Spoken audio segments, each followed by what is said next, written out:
HBs, this is Heaving Bosoms, the podcast where two best friends recap romance novels while commenting, swooning, giggling, and telling stories. Let's start off with a Patreon shout-out. Lauren G. You are a billywig, a beautiful Australian insect. You are a gorgeous, shiny, iridescent blue, but you're too fast for the average muggle to see. You have a stinger that is pretty intimidating, but when you sting people, it just makes them so giddy and happy, sometimes even making them fly. You are like a happiness fairy, spreading joy wherever you go. And now we've got a re-release of one of our early episodes, Icecapade by Josh Lanyon. We recorded a new intro for you, celebrating 2019's Reading Embrace participants. And we did that when we were sweet, sweet summer children, who hadn't yet experienced RWA's implosion over racist ethics complaints. So if you want our thoughts on that, head over to the Patreon. There's an hour-long episode about the whole debacle. But now, 2019's Reading Embrace and Icecapade. Here we go.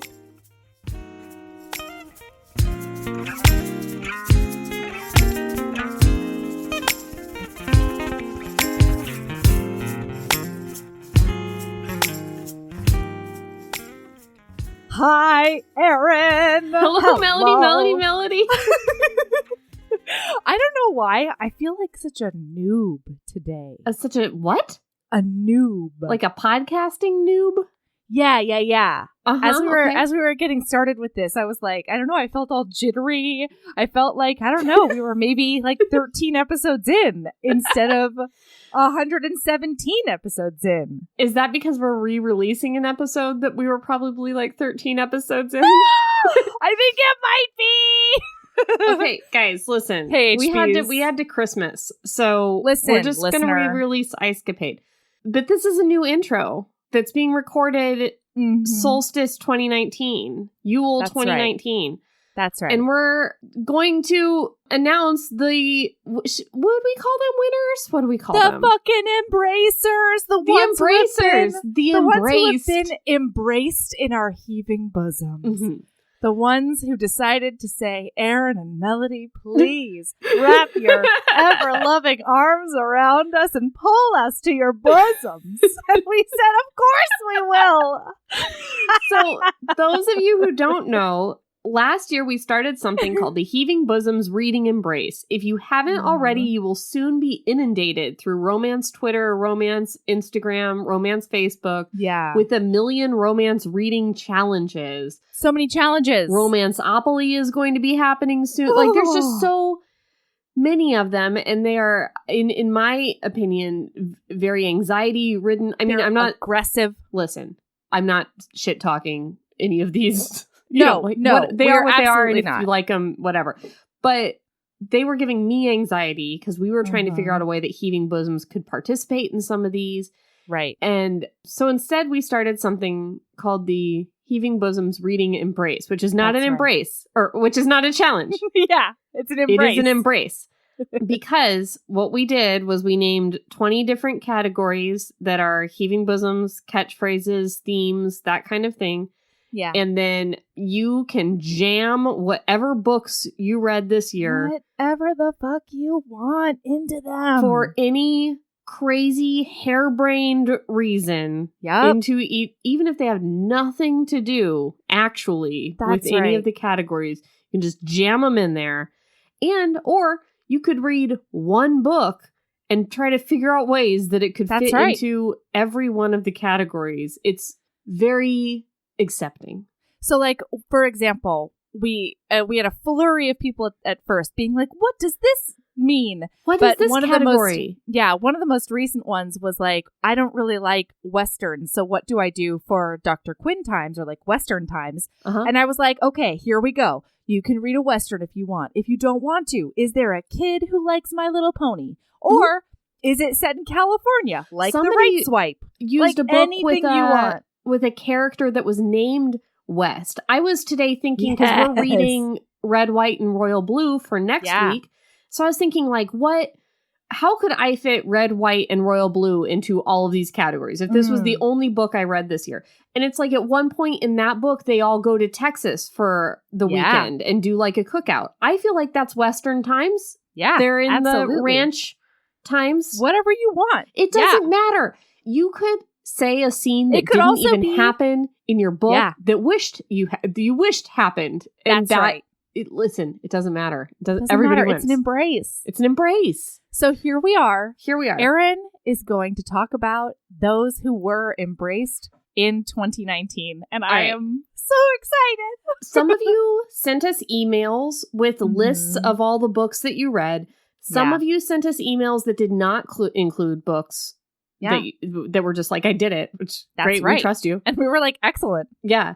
Some of you, when you listed the books, told us what you thought of them or why they fit in. That was nice.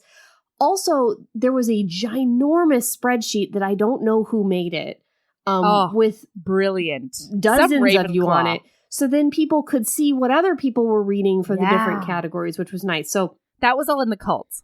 Yeah. There were many of you that completed the spreadsheet but did not email us. So I went out to the spreadsheet and looked and I put you guys in here. So here are the people that were fully embraced this year. And some of them I have little tidbits because you would send us emails.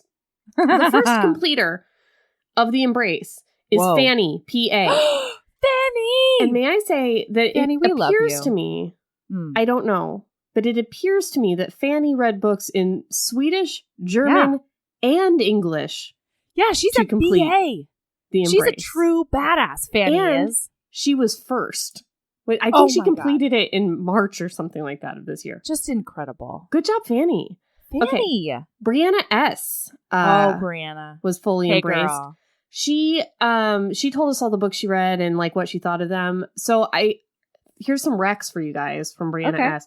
For consent boners, she read a graphic novel called Sunstone. Are you familiar with this? No, I am not. Apparently, it is a BDSM graphic novel about like a couple and all their friends, and she super loved it. So Sunstone, Volume 1 from Brianna S. Also, for keeping a badass, she read something called Night Chaser by Amanda, I think Bouchet, Bouchet, and she said it was like her new favorite thing. Okay. Whoa. We also have fully embraced Marty O.M., Ashley T., Robin J., Paula P., Allie F., which Allie F. managed to fit in 7 Penny Reed books into the reading embrace. Get it, girl! And here's a good way you can shoehorn something in. She read C. Jane's score for Western because there's a horseshoe tattoo. Yep. Horseshoe tattoo. Get it. All right. Tanya G.M., M.C., Misty H.L., Whitney T., Tiffany S., Ness, Sabah. I don't know if I'm pronouncing your name right. S-A-B-A-H. Saba. You're embraced. We're embracing you. I am fully. Embracing you as we speak.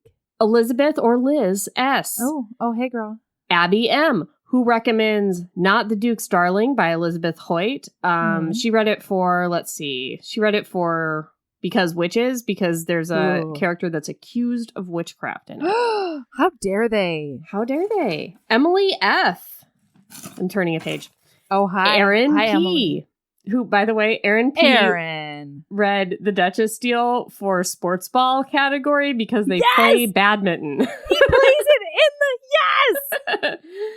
the so Kristen K., who told us, like, she wrote a little blurb of, like, why she put each one into each category. One of them was Barbarian Mine in the Barbarian series. Yeah. And she wrote brother stuff, and it was in the cousin stuff category. So I really want to know, like, what do you mean brother stuff? Like, what happens there? Tell us about that. Okay. Is there a brother taking down another brother with a spur? Yeah, because I don't know. Ice Planet Barbarian. Double spurs. Is there a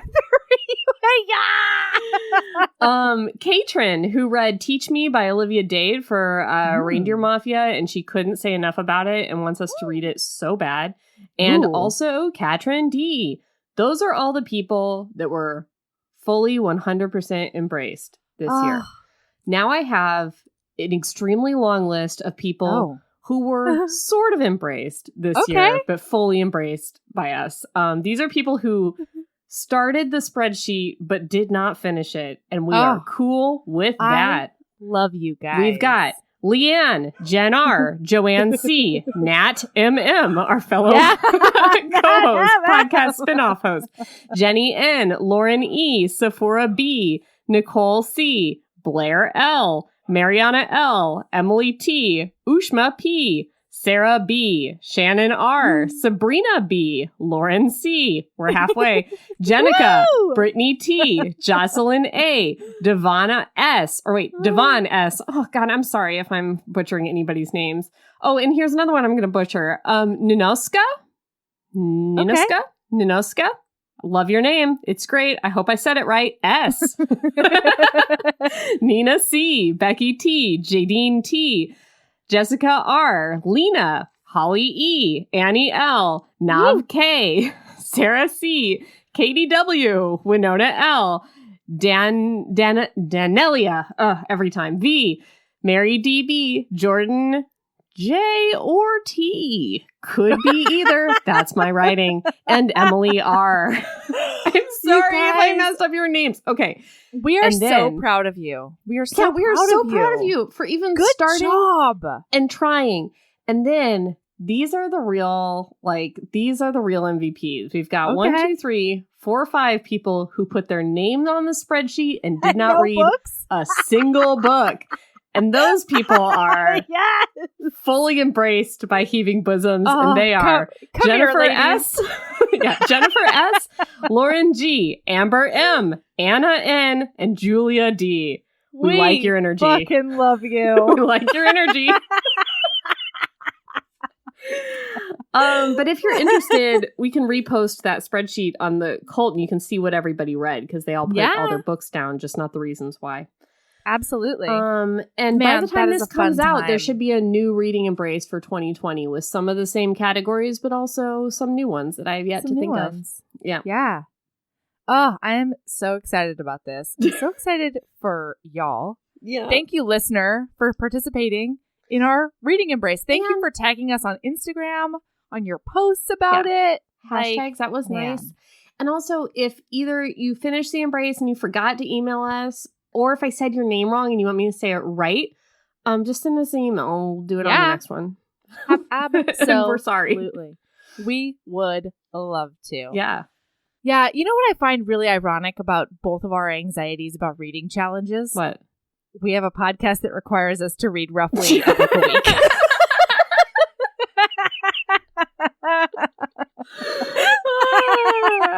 Yeah. And yet, I still don't do it every week. I still don't. Here we are re-releasing an episode.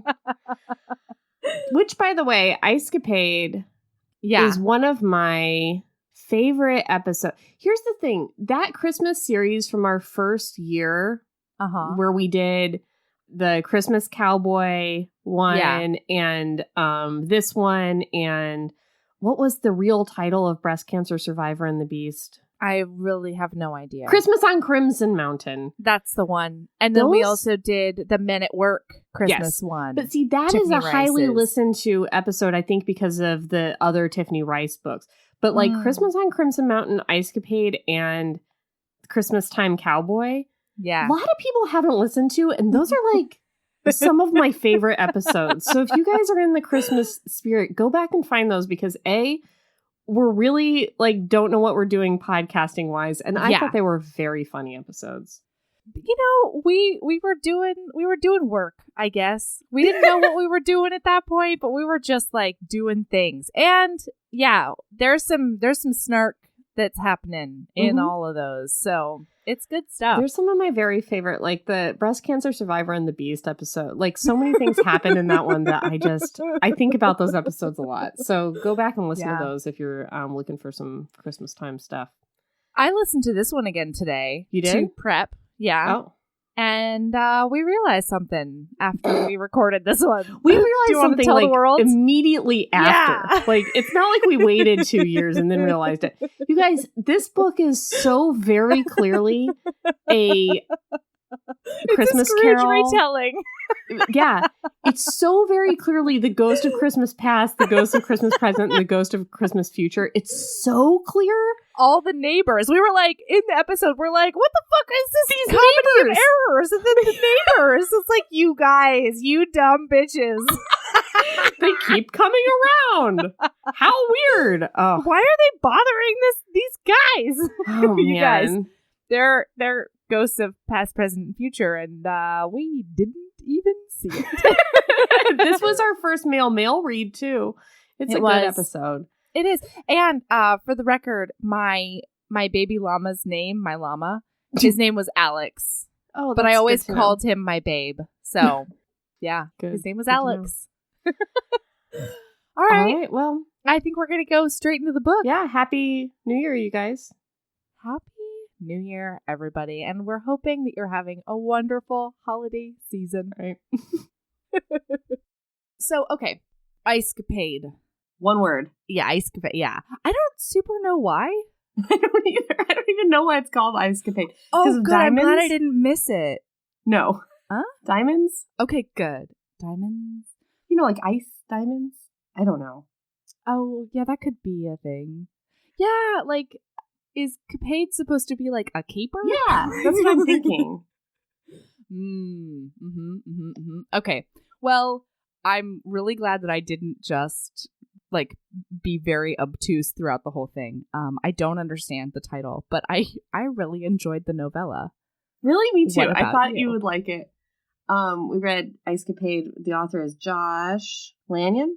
Lanyon. Who, by the way, Oh. did you Google Josh Lanyon at all?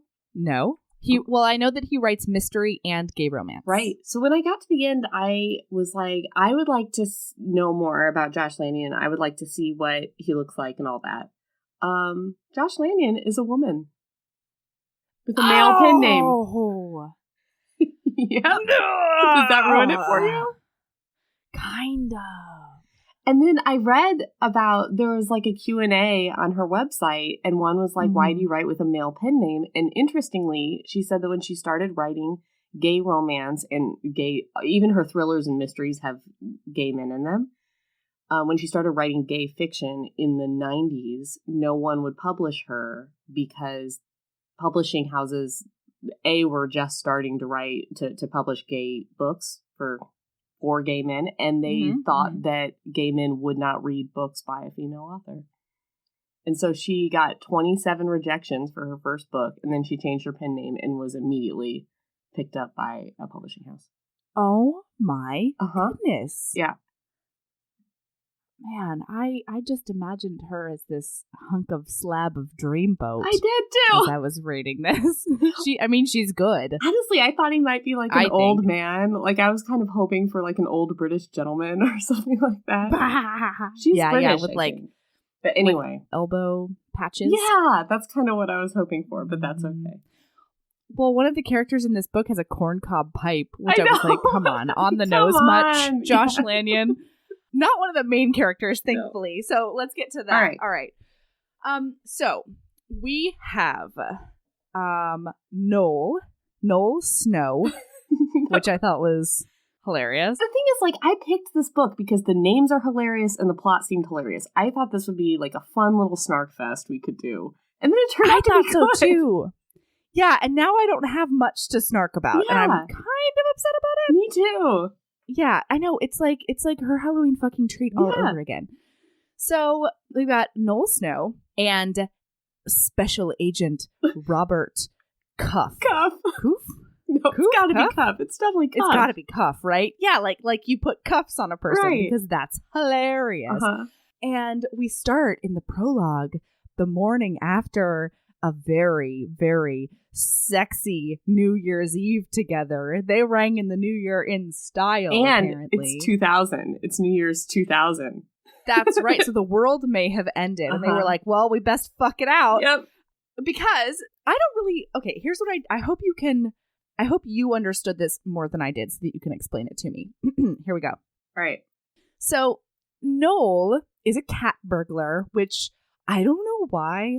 I fucking love a cat burglar. Is that a thing? to even love? I don't know. Yeah, like there was this, I can't remember the name of the movie, but there was this old-timey movie about this cat burglar, and like the detective was trying to figure out who it was, and then it turned out that it was the sexy lady the whole time, and I was like, cat burglars. So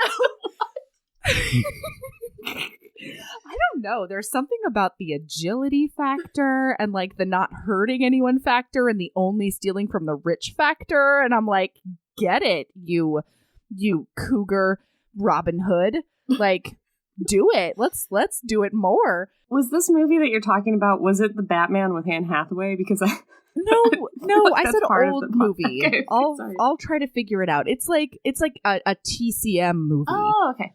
I watched a lot of TCM in high school. Mm-hmm. So you seem like the type. Don't I though? In my turtleneck and my messy bun. I'm just glad you aren't wearing a full winter coat this week, because I was starting to get very concerned about you. You know what? I'm honestly wondering. So first of all, I started eating almonds every time I took vitamin D per your instructions. I think that has helped. I'm currently wearing the down boots you got me. Sorry for burying the lead. Thank you so much for my wonderful Christmas present. You're welcome. She got me down like slipper boots that I can wear all over my house, and it's the best. And I'm actually wondering, Erin, if I am being warmed purely by Christmas cheer. Like, that could be a thing. All right, we got to get back to this. We lost like 10 listeners. We did. Sorry. Which is everybody. sorry, Listener. Sorry, guys. I do want to know, I do need you to know, though, that your Christmas present, knowing me, Melody, it's going to be a little bit more DIY, and it's probably going to come after the new year because that's who I am. Mel. I know that for sure. I think one time I got a birthday present on Christmas, and you were like, this one's for your birthday. Christmas will come. Yep. Yeah. No. Mm-hmm. That's who my whole family is, that's honestly. Fine. That's fine. I don't the way care. I was raised. I don't care if you get me a present. I just knew you were in a struggle and you needed some help. And so I just sent you a little bit of help to keep warm. This was not, it's not like it's a Christmas present. It's just a friend thing. So don't worry about it. I love you. Okay. Okay, so, here's what I don't understand. Noel, cat burglar. Cat burglar extraordinaire, I might say. And then Special Agent Robert Cuff, which I really can't say without giggling. Does Robert, at this point, know that Noel is the cat burglar, but he can't prove it? Yes. In the prologue? Okay. So then Noel seduces Robert because they've been playing reindeer games together for like a lot of years. Yes. But also Robert seduces Noel because they've been playing reindeer games. Both of them think that they are conning each other into sex. Yes. This evening. So they have a wild night of sex, and it's great. And okay, you want to know one thing that squeaked me out in this scene? All right. So Noel wakes up, and one of my favorite lines is like, he ached a little bit from a body well used. I loved that line too. The writing in this was really good. Surprisingly really good. I mean, really a fair number of typos because it's self-published and what can you do? But the writing was really great. I mean, what can you do? You send it to 3 friends I know. and they read it. She probably did. Editing's hard. Sure. Okay. So they wake up and I was really weirded out by the hand possessively on his crotch in his sleep. So wait, let me make this clear. Robert's hand, Special Agent Robert Cuff's hand, is possessively over Noel's bait and tackle while they're both sleeping. And Noel wakes up and he's like, I like that. But here's my issue, if you will. First of all, I feel like I would wake up and that would be real weird if anybody was just cupping my vulva. I don't think I could do it. But then also, does nobody else like twitch when they sleep? Wait, like hand twitches? Your whole body, my whole body twitches sometimes, and that includes my hands. Well, especially if Robert Cuff was drugged. So he probably was drugged? Yes. He got roofied? I think he got roofied post-sex. Interessante. Because he said something, they were both drunk. But then Noel has this line where he says he had his way of making sure like Robert stays asleep, sort of thing. Didn't wake up. Yeah. I do recall that. Yeah. Okay. I just think that one stray twitch and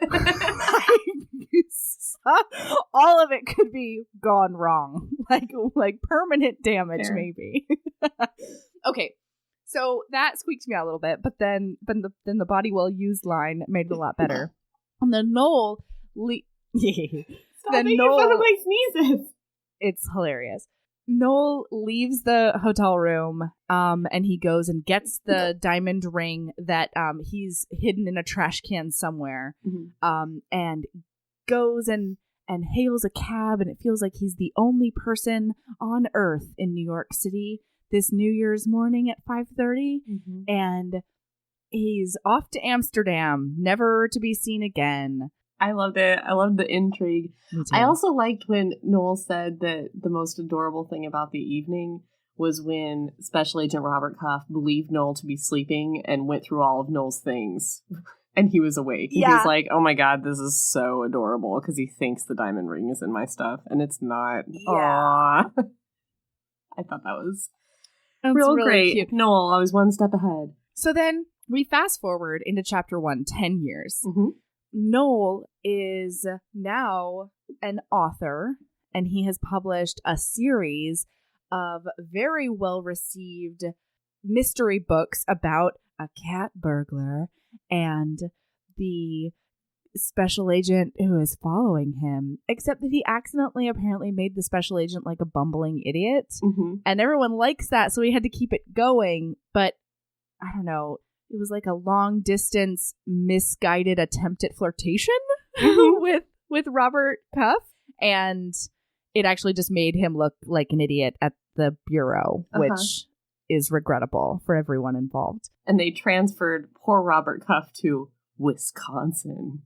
I mean, that's where I would transfer all of my greatest enemies. Like, can you imagine? Like, of course, the criminal that you've been chasing for, 2 years, 3 years, whatever, is not going to paint you like a knight in shining armor in his novels. Can you imagine the FBI being like, listen, sitting him down and being like, hey, Cuff, the diamond thief that you've been after for 3 years wrote a book, and you don't look good in it. We're going to transfer you to Wisconsin. Like, it makes no sense. He gave him a good name. He named him Nash Blue. What a great name. Really? I thought it was Richard Cross. Oh, you know what? Nash Blue was the diamond thief. See, yeah, he gave him a shitty name, Richard Cross. That's not that great. I mean, but it was obviously them. Yeah.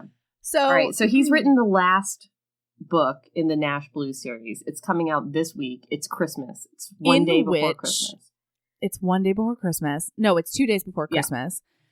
And he's written the last book in which the main character has basically come out with the fact that he is in love with the special agent that has been following him. Yes. And the special agent is gay, which I think has not... Has it come out that either of them are gay in the books, or just... I thought that it was just that, like, the Nash Blue character came out as officially gay, because apparently in the series he was sleeping with men and women, like, just to suit his cat burglary. And he came out officially as gay, and I think that just created the implication that the FBI agent was gay. Not that he... there was no confirmation. But one of his friends astutely pointed out that, Noel thought it was going to be like an apology sort of thing. Like, I really did think you were a worthy adversary, and I thought very well of you the whole time.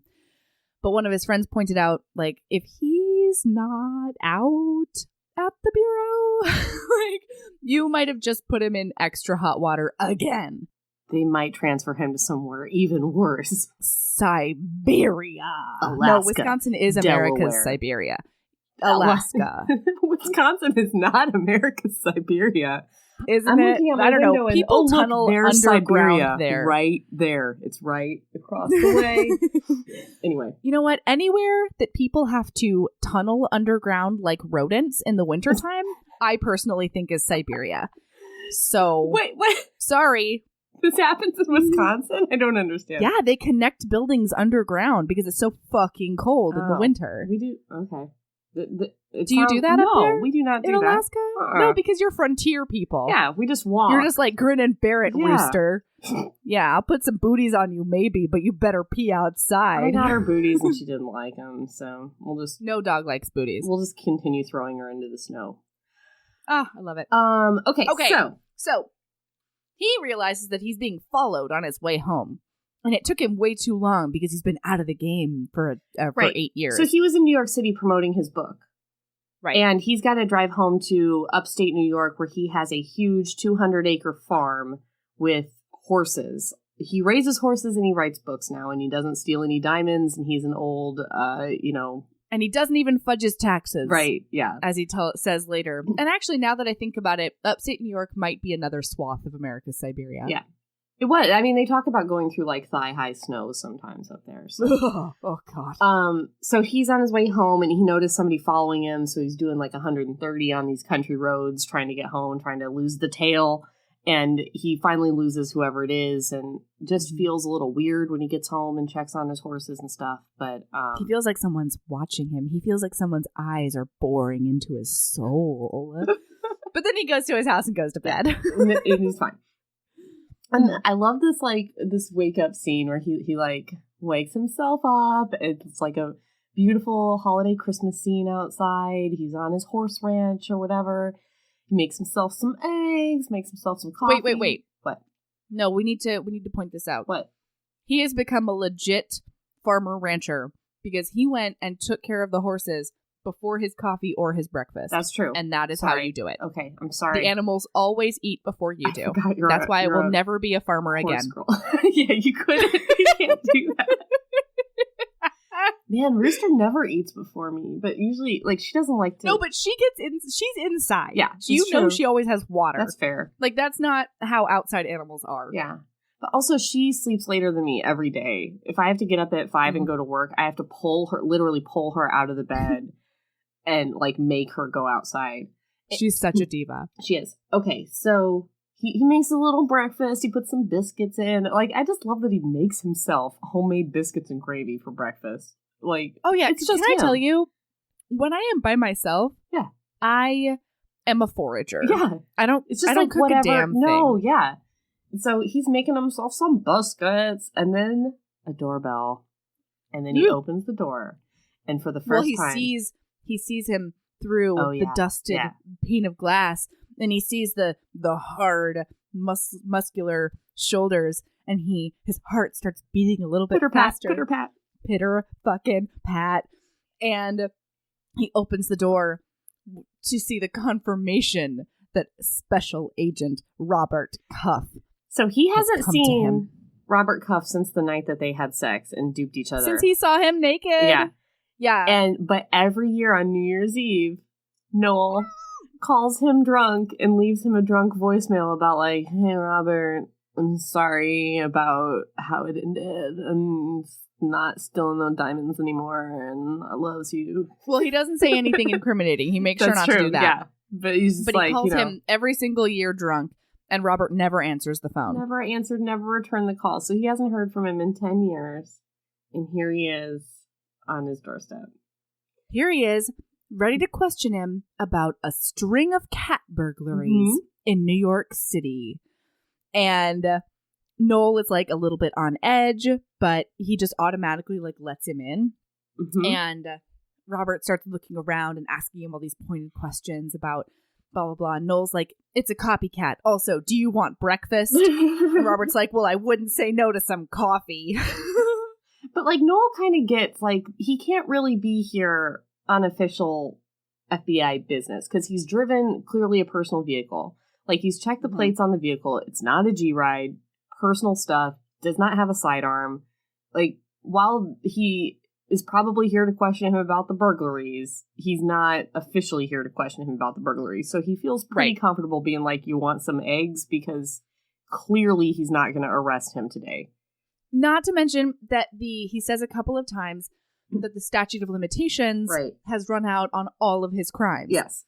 And let's review. He never hurt anyone or murdered anyone, so the statute of limitations was relatively short. Yeah, probably 3 years or 5 years.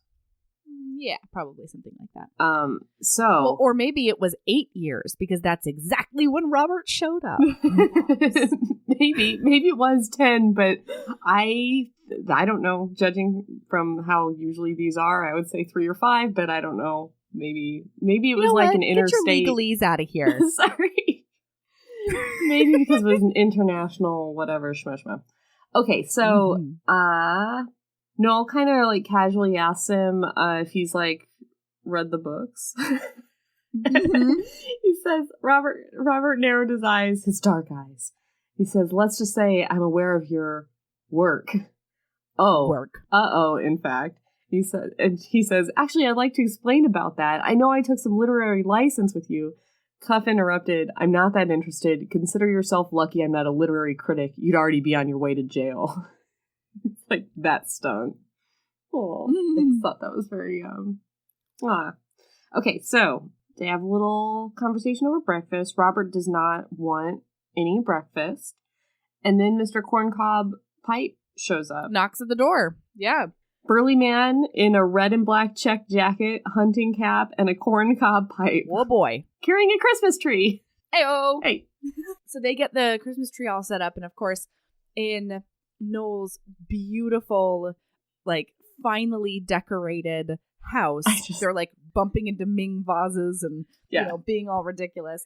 And, can I just say, the gayest thing about this book was not the anal sex. The gayest thing about this book was the descriptions of this house. It's like, where is this?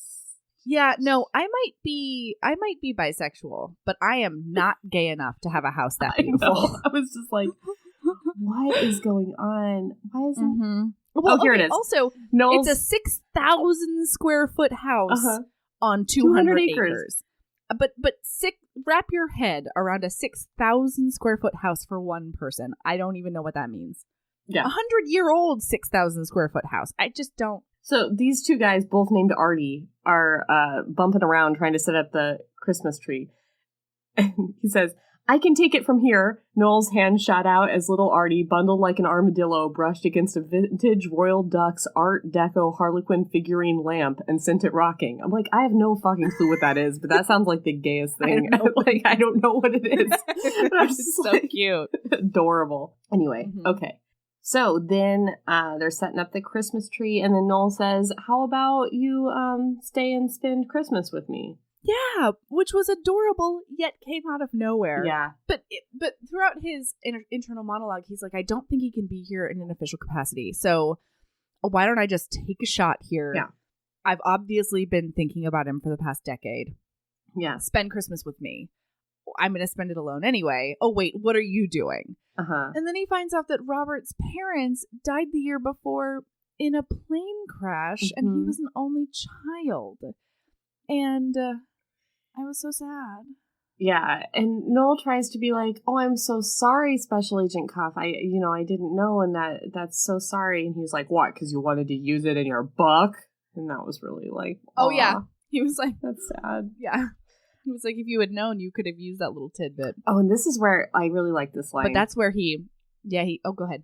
So Noel puts his hand on Robert's arm, kind of lovingly, and Robert stared down at his hand. His gaze lifted and eyes met Noel's, so dark they almost looked black and, for one startling instant, soft as the fur of something quite dangerous. I really liked that. Soft as the fur of something quite dangerous. Anyway. Okay. So now we're going to go get some Christmas decorations out of the barn. Robert does not commit to spending Christmas with him. No. But Noel's like... But he doesn't leave either. No. And Noel's like, I have to go get all of my Christmas ornaments out of the barn. You can stay, you can go, whatever you want to do. And Robert's very like, you're not leaving my sight. I'll go with you, because otherwise you might run away. Yeah. Okay, Robert. Yeah, through 200 acres of... Sure. Well, you know what, Erin? He's not letting him get away this time. No, he's not. So they go to the barn, and Noel has put the Christmas decorations up in a loft. So he gets the ladder out, and he's like, I can do this. And he gets up 3 rungs of the ladder, and then his vertigo hits him straight in the face, and he can't handle his shit. He tries one more. Things start going crazy sideways. He feels like the ladder is cartwheeling, and then he goes down, and Robert catches him in his strong, muscular arms. Uh-huh. And it felt good to stand in the circle of Robert's arms. It felt good to rest fleetingly against human support. Noel lifted his eyelashes. There it was again, that indefinable emotion in Robert's eyes, a flare of response in the dark gaze a few inches from his own. Robert's breath was warm on his face, his mouth close enough to kiss. If Robert would only... And there it was in Robert's face. He wanted to. He was considering it. Noel waited, barely breathing, watching Robert's conflicted face from beneath his eyelashes. He didn't want to seduce Robert again. This time, Robert had to make the move. And then they're like that for a little bit, and then somebody fucking walks into the barn, and it's like, why? Because it wasn't time yet. Because somebody's attention needed to build. Horse's foot was bruised? I don't understand. But anyway, what's important here is not just that they nearly smooched, but also that Noel used to climb up the side of buildings. Like, that's the kind of cat burglar he was like he would scale walls. And the hot kind. The hot kind. The agile, climby type. Yeah. This whole book is from Noel's perspective, and I could have used some descriptions of how hot Noel was, because I'm sure he is, but since it's from his perspective... No, I did that all off my own. Yeah, me too, but I just... Did it I would all like on my own. I was fine. Anyway, so this is very weird that he can't get up 3 rungs on a ladder, and we don't really know what happened. He kind of references a fall, but we don't know what's going on with him. So Robert's like, what don't you want me to see up there? Because he is a G-man through and through. And he decides that he's going to go up and get it. Mm-hmm. And of course, what's up there is 3 boxes of Christmas decorations. So Robert just ends up getting it for Noel. Yeah. And they go back inside the house. And then somebody else comes to the door. Yeah, it's just a parade of people. Nosy neighbors. Yeah. And this neighbor is a llama farmer, is the llama farm next door. And a cria, which is a tiny baby llama, has fallen.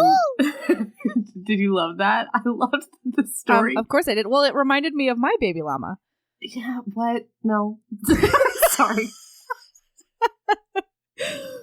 Well, so we had llamas. Let's make a segment here. The segment is called Erin Learns Things About Melody. Find out more about Melody's past. All right.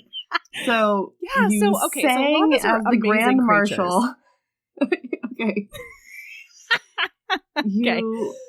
So we had llamas. All right. No. All right. So first 2 were Bob Marley and Bob Dylan, and they were an adorable couple.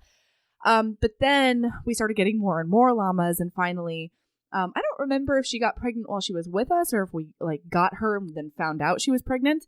But one of our llamas got pregnant. And it was so wonderful because I was there for the birth. The babe, the cria came out right by our pond, except that there was sort of a downward slope to the pond.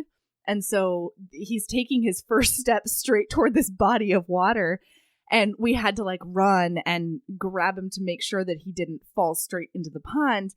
But he was the sweetest. So I don't know if you know this about llamas. They, in order to so the answer is no. When they greet you, they blow in your face. Like when they greet each other, they blow in their face and the other llama blows back. And it's sort of I don't know, it's like a sniffing butt situation. So I loved this llama because since he was so enmeshed in our family and we had him since birth, he was just all up in our business all the time. And he would come and rub his whole neck and chest up against us and breathe into our face, and we would have to breathe back, and he was just such a snuggle monster. So it really and he was he was spotted. He was sort of a paint llama. He was gorgeous and he was the sweetest, and I had him trained to do some really cute things. And so yeah, when this just born llama falls into this crevasse, I was like, it's my babe. He almost fell into the pond, except we were there to catch him. Nobody was there to catch this poor thing. Okay, so back to the story. Back to the story. Now you know a little bit more about me. That concludes the Erin learns something about Melody segment of today. So they're gonna go rescue the llama. So this guy Noel grabs his. It's so fucking specific. Noel grabs his LL Bean field coat. I was just like, come on, man. It's like the gayest thing. Excuse me, let me go grab my LL Bean field coat. I don't know. It's so everything he wears and his whole house is so very like specific and designer. It just tickled me so much. I loved it. And adorable. But also very useful. Like they make high quality shit over there at LL Bean, I think. It wouldn't be my choice. That's not the gear that I would grab for this situation, but I understand that Noel did. Okay, so they go out to get the llama. Okay, so the guy who's the llama owner is a little bit rotund, is what I was getting. Mm-hmm. Somebody needs to be lowered into the crevasse. Portly, if you will. To get the baby llama. Which is 30 feet down. Yeah. This baby fell 30 feet. I don't know how this thing doesn't have 4 broken legs. It might. I would wonder if it had 6 broken legs, but that's only because llamas don't have 6 legs. Like this poor thing. Why 6? You could add like feet. It should have broken all of its bones. Although I will say that babies are very flexible, so that's true. Human babies are very. You can drop them also from very great heights, and they still are fine. Yeah. So wait, do you know that? I wouldn't recommend it. Yeah. Okay. Good. So, the llama owner cannot be lowered down. Robert's an FBI agent who has nothing to do with this. And then, so Noel says, okay, you can tie a rope around me and I'll go down there and wrap this thing up in a tarp and climb back out. And he gets like a little bit down and he starts like freaking out a little bit because of the height. Mm-hmm. And Robert, Special Agent Cuff, who loves him, is like... hones in on it immediately. Realizes what's going on. And he's like, do you have an inner ear problem or what's your deal, man? And he's like, oh, I'm good. And he's like, you're not good. So he pulls him out of the crevasse and pulls him up next to him. Wait, where is it? It's so good. Wait, I can't find it. Okay, wait. Yeah. I think I found it. I've got it. But do you want it? Do you want this one? Yeah. He stumbled over the edge as Robert rose. Noel reeled into Robert's solid chest. A hard, supportive arm fastened around him, and for a moment, he leaned there while the world went spinning. He could feel Robert's heart pounding against his own through the canvas of his field jacket and the leather of Robert's coat. After a few seconds, he became aware of Robert's lips moving almost soundlessly against his ear. If you think the earth moved just now, imagine what'll happen when I fuck you. It was so good! I got, like, chills. Is that weird? I did too, but because it came out of fucking nowhere. It came out of nowhere. I know, and I loved that about it. And it came out of nowhere for Noel, too, because he, like, immediately, Noel's head snapped up.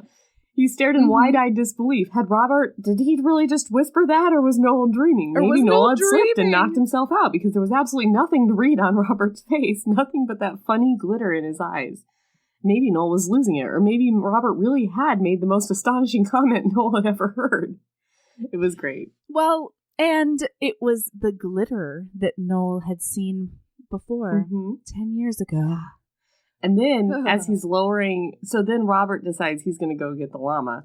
And as Noel's lowering him down, he's got the rope. Robert winks at him right before he disappears into the crevasse. And Noel's like, I nearly let go of the rope. Like he was so freaked out by this. Oh, it's wonderful. Okay, so they saved the baby llama. So, yeah, baby llama is great. The Kriya is wonderful, and it toddles off in Kriya fashion, which is, by the way, one of the most adorable sights in the whole wide world. Mm-hmm. Like toddler any animal is really cute, but toddler llama is fucking so cute. I've never seen one. Like I imagine that they jump straight up a little, like a lot. That's what I'm imagining in baby llama. You know what I mean? Like all fours jumping. That's what I imagine. They're not antelopes. Yeah, but I want them to be. There. I'm going to find one jumping like that. I'm going to send it to you.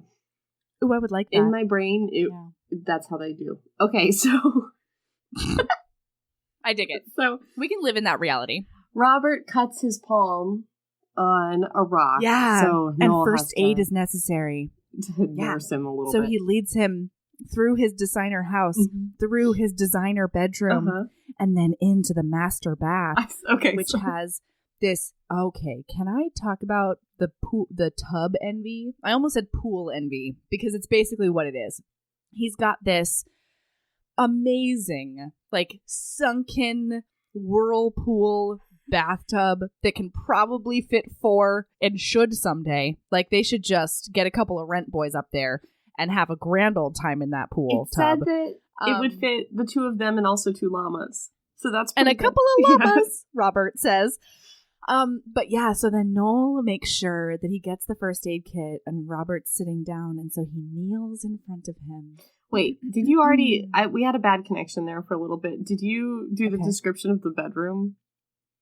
I didn't. It's my favorite thing. Then please do. Okay, please do. Robert looked around with unabashed curiosity at the large white iron bed, the box of shells on the old trunk at the foot of the bed, the ornate bird cage atop the huge mirrored green armoire. The sage green armoire was the very first piece of furniture Noel had purchased for this house, the first piece of furniture he had ever purchased for himself. You have an eclectic taste, Robert commented. I particularly like the telescope pointing out your bedroom window. It's so I can see the stars, Noel said. That's what they all say. Like, anyway, I like that green armoire and the antique bird cage. I was just like, stop it. Stop. I mean, the green armoire I kind of want for my house. Like, that sounds like it would fit in all of my decor.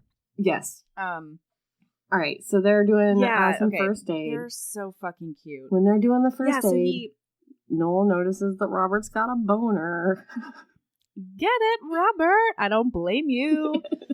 And it's super cute. And so Noel's like, did you mean what you said out there? And Robert plays coy. And he's like, I don't know. What? Like what? Oh, wait. What did he say? He was like... did you mean it? Noel asked in jerky monosyllables. Mean what? What you said on the knoll. Robert's eyebrows arched. That you have no idea of my extensive expertise? Noel stared. Robert's expression was politely blank. And then later he's like, did you mean what you said about fucking me? Right? And you know what? I appreciated that because, like, let's just cut to the chase here. We've been playing reindeer games for the better part of, I don't know, I'm going to say 12 years. And now, like, you're in my house and you've got this impressive hardness, as he says. Okay, so then another knock happens, and I was just like, comedy of fucking neighbor errors. What is happening? So then this psychic hippie lady who has a greenhouse next door, and apparently this happens to quite a bit, her generator goes out, and so the boys go over to fix her generator, and she's like, toward the end of the interaction, she's like, you know, Robert wouldn't let me read his palm because I think he's shy. But you guys are going to be really happy. You should see your auras. And I was like, I wouldn't. Yeah. Yeah. It's true love wrapped in a metric fuck ton of lust.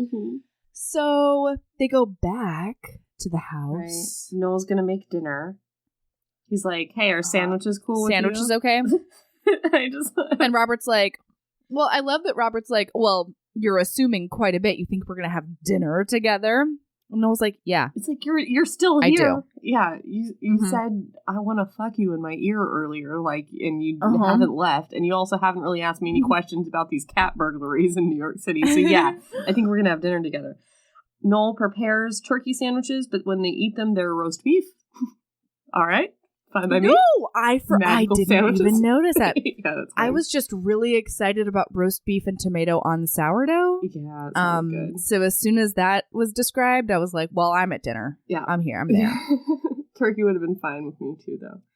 Oh, plus, Robert remembered what Noel drank. I know. He made him a 7 and 7. I know, and this time he probably didn't roofie it, which is really nice. No, nobody roofied anybody. It's so nice.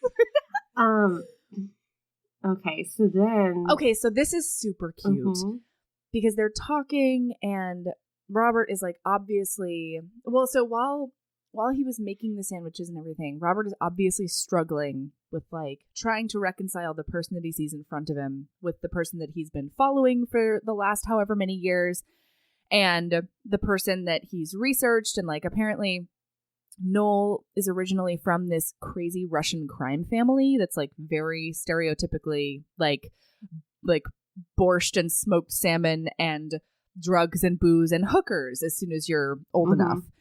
And he says he doesn't speak to them anymore and that he was unloved by them. And I don't think they ever explicitly said it, but and he also says he was the black sheep of the family. So I assume being gay was not okay with them. That was my assumption. I would definitely assume that. Yeah. I have a feeling there was a lot of like corrective hooker therapy that they tried to employ, which, oh God. Yeah. Because let's review. That's not a thing, and it doesn't fucking work. Corrective hooker therapy? Corrective any kind of therapy for sexual orientation. Get out of here. Stop correcting people. So you find out a little bit more about that, and like Robert comes from this very loving, accepting home, and you know he's trying to figure all this out. And so as they're at dinner, he's like, you know what? Even if you weren't the person scaling the buildings, you still could have been behind these things. And Noel finally just makes himself vulnerable. And he crosses the room and he kneels down in front of Robert and he's like, I didn't do this. Mm-hmm. No more games. I don't want to play games with you. We've done that for too long. I don't want to hurt you anymore. Like, I didn't do this and you've got it wrong. And Robert reaches out and his thumb brushes Noel's cheekbone. It's so good. And then Noel turns his face against Robert's hand. Closes his eyes and Robert strokes his hair and then it's on. Like, we don't have to talk about the FBI and cat burglaries no more. We're just talking about two dudes getting it on. I mean, but it was so sweet because he said, okay, so he turned his face into Robert's hand and he closed his eyes when Robert stroked his hair. There was wry humor in Robert's voice. Did anyone ever tell you you look like an angel? My mother, Noel thought, but didn't want to remember. He'd worked hard to forget. The first time I saw a photo of you, Robert said, I thought anyone who looks as innocent has to be wicked as hell. Then I thought, how can I get him to look at me like that? Noel huffed a laugh and opened his eyes. The first time I saw you, I thought, I could love that guy. And Robert made a pained sound. Jesus, Noel. There you are, out on the ledge again. You scare the hell out of me. But it was Robert who made the first move. That excerpt that you just read was the excerpt that came with the book. That was the preview for the book. That was like, would you like to read Icecapade? And I was like, click. Yes, and you were I would. Like, yes, I would. And that was in like October. And I was like, I found a New Year's book. Yeah, this one. They technically start on New Year's 2000. So it's a New Year's book and we will read it. God, it is so gorgeous. It was nice.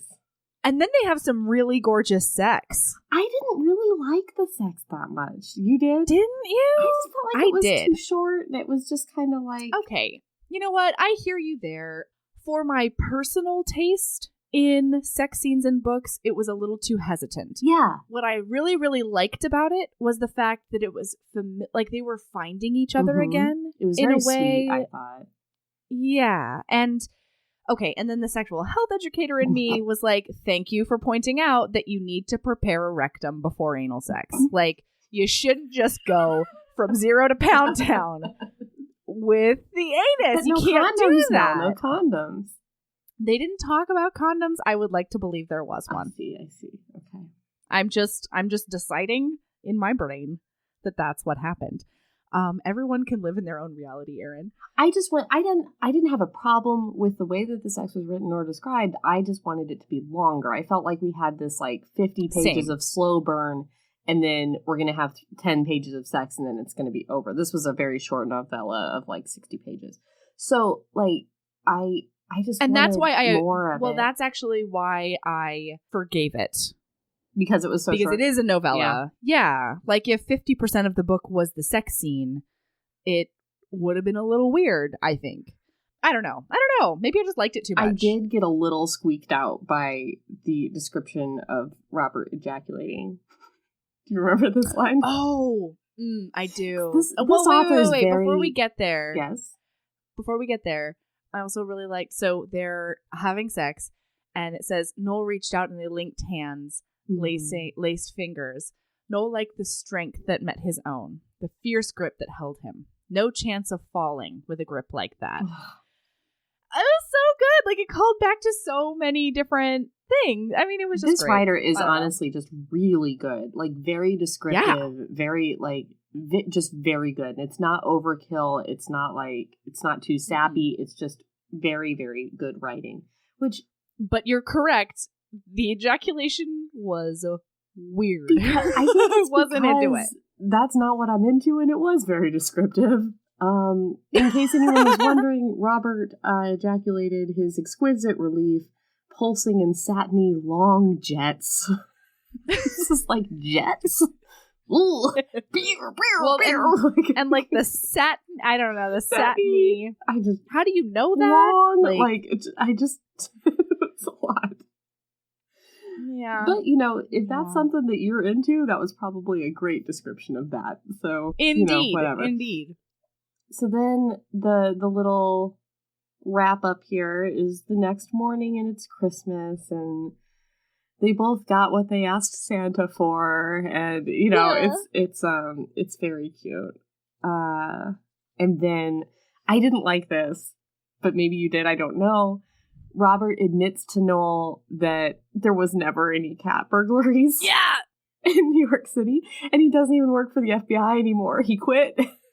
And this whole thing was a ruse. He just came out. I did like it. It sounded like something he would like. I did.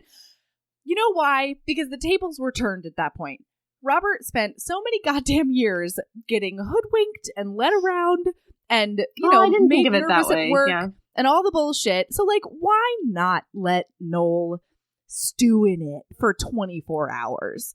Why not make him a little nervous, that asshole? It was fair. I was fine with it. He did say, I'm not going to pretend I didn't want to see you sweat a little. Actually, I wanted to see you sweat a lot. Yeah, double entendre. Innuendo. An innuendo. Okay, let's see. So yeah, he says that, they're going to spend Christmas together and Robert's going to save Noel some money on his long distance New Year's Eve phone charges. So no, he says, Angel, yeah. I'm gonna save you a fortune on long distance charges. Yeah, so he's gonna stay. They're together forever. And they get married because in 2016 that became legal, and it's the sweetest. Yeah, this book did take place in 2010, so they had to wait a little bit, but eventually they did. But you know what? A long engagement is really the best way to go about it. Yeah, I think so. A long engagement with many jets of satiny relief. Exquisite long satiny jets.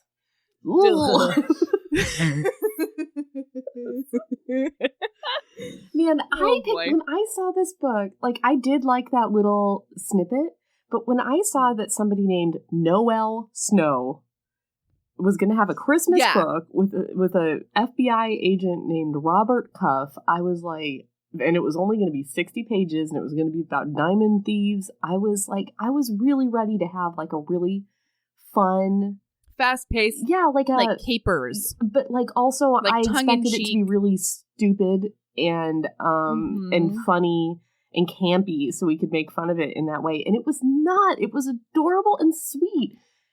Yeah. I really liked it. I did too. Yeah. So if you want, know what? I really think that we should do one of Josh Lanyon's long form books. Sure. I would completely be down for that. Yeah.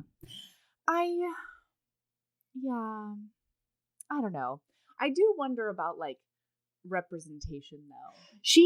So in her Q&A, if you go to her website, she talks a lot about representation and kind of cultural appropriation sort of stuff, and for whatever you want to say, she's at least very self-aware of that. That's good. And there are questions of why do you exclusively write about gay men? And she's like, why do men write about men? Why do men write about straight men? Why do women write about men? Why do men write about women? She's like, it's just what I like to write about. You know, if you like it, you like it. If you don't, you don't. You know, so I don't know. I kind of feel like, you can cut this. This is just me talking to you. But I feel like by changing her name to a male author to get acceptance, she didn't necessarily say, I am a gay male author. She just said, I'm a male. You know, she's not pretending to be a gay man. She's just got a pen name, you know. Well, no, and pen names are used for a ton of reasons. Mm-hmm. And I think that it is very telling that she was rejected at first as a woman. But then when the work was just looked at as the work, it was accepted and, you know, celebrated because it was good enough to be, it was good enough, and it was, fair is not the right word, but it was thoughtful enough to be believed that it could be from a gay male perspective. Sure. So, you know, as long as you're doing justice to the community you're representing, I don't have a problem with it, but it is really funny that the very first gay romance we cover is written by a fucking woman. Like, ugh. Me too. And that's the thing that was so convincing that it was a male author. And, well, it was convincing to us, to women. I don't know. Right. But there's also that. You know, the question is also asked in the Q&A, like, you know, okay, maybe that was true in 1996, but now it's 2017. You know, why not change your name? And she kind of gives this explanation of, like, you know, now she's got this brand and she's got a whole series of published novels out there and all that kind of stuff. So I didn't get squeaked out by it being a woman. But anyway. No, it was shocking, though. All right, so do you have a self-love recommendation this week, Erin? I do, and it goes with my weekend girls trip. So I'm so jealous and happy for you. I know, but we do this a lot, and this is not a thing that I ever did before I moved to Alaska, as far as just like having girls weekends and girls overnights. And it seems to be something that people do a lot here. Like, I have a friend who's a lifelong Alaskan who a couple times a year throws just a sleepover, like an adult women's sleepover, with like pillows and sleeping bags in her basement. And, you know, people have kids, people have husbands, people have boyfriends, and, you know, all that kind of stuff. And they're just like, hey, this Friday I've got a sleepover over at so-and-so's house. And they just go and we eat popcorn and we do each other's nails and we do the whole thing. And, like, there's no reason why you can't have an adult sleepover. That sounded sexy. I love it. But I didn't mean it that way. No, I love a grown-up lady sleepover. Yeah. I did that before I had kids. I would, like, go over to a friend's house and we would do face masks and drink way too much wine and have a great time. But I haven't since Ember, and I feel like it's missing in my life. You should. I mean, probably, like, the girl that throws it doesn't have any kids, so, like, it's kind of nice to be at a place where there's not a kid, but, you know, some of the girls that went do. There's no reason you can't do that if you have a partner that's, you know, good. Totally. Good one. Totally. So anyway, that's something that, like, I would like to put out there because I never did anything like that before I moved up here, and it's so great. It's so great to have just, like, a night of snacks and board games with your friends. Well, and it's, like, fortifying. Yeah. Yeah. Okay, so my self-love recommendation is based on the party that I went to last night. Because really, I think I am warmed by the Christmas spirit. And you were the cheesiest person I know. I know. Like, tidings of comfort and motherfucking joy. Do something for someone else, because I don't think I've ever experienced anything that makes me feel as good as, like, going and packing boxes for Thanksgiving, you know, to give out to families who wouldn't have a Thanksgiving dinner otherwise. And, like, thinking about the kids in Harlem, the 600 kids in Harlem that the Salvation Army needs to have toys for on Christmas. I'm gonna cry right now. You are crying. And they, you know, they do really good work, and it's not just the Salvation Army. There are other charities that do that, and it's, I don't know, it's just so important, and it feels so much better than going to the mall and picking up a bamboo plant for the aunt you barely talk to. You know what I mean? Yeah. Like it's, and whether you're DIYing your Christmas presents this year, or, you know, you've been hand crocheting them since July, there's something about doing just a little something. It doesn't have to cost anything. It can just be 2 hours of your time that's going to make somebody else's holiday. So, that's my self-love recommendation. Aww. Oh, and also, my sister's coming out for Christmas, and I'm pretty stoked about so sorry everyone, we're pre-recording this, and New Year's hasn't happened for us yet. Neither is Christmas.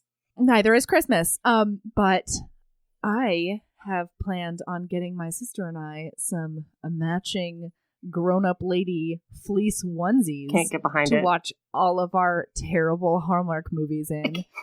And but you're only going to wear them indoors? Obviously, on my couch.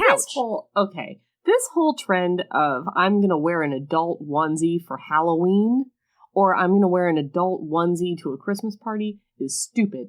For Halloween, you need to make a costume. Not an... Is that a trend? Maybe it's Alaskan. I don't know. But people go buy the, like, giraffe onesie at Target or the... And they say they're a giraffe? Yeah, and they're like, I'm a giraffe. I'm like, you're not a fucking giraffe. You zipped into a costume. Or a onesie. That's not a costume. The end.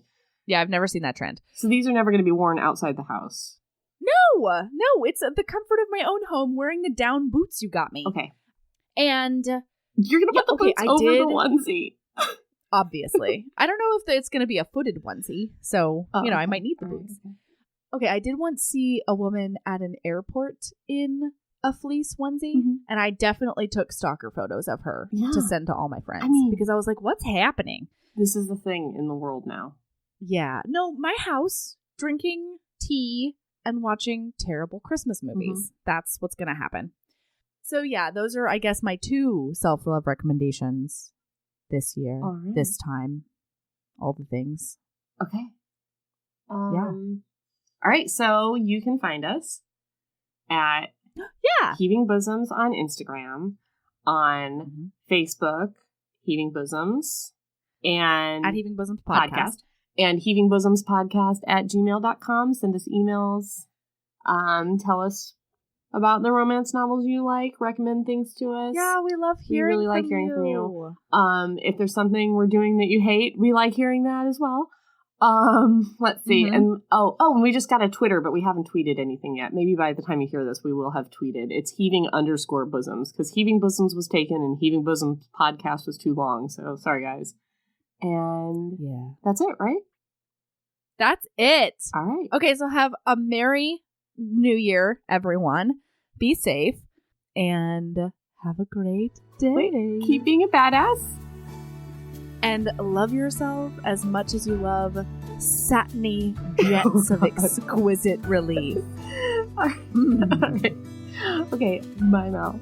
Bye.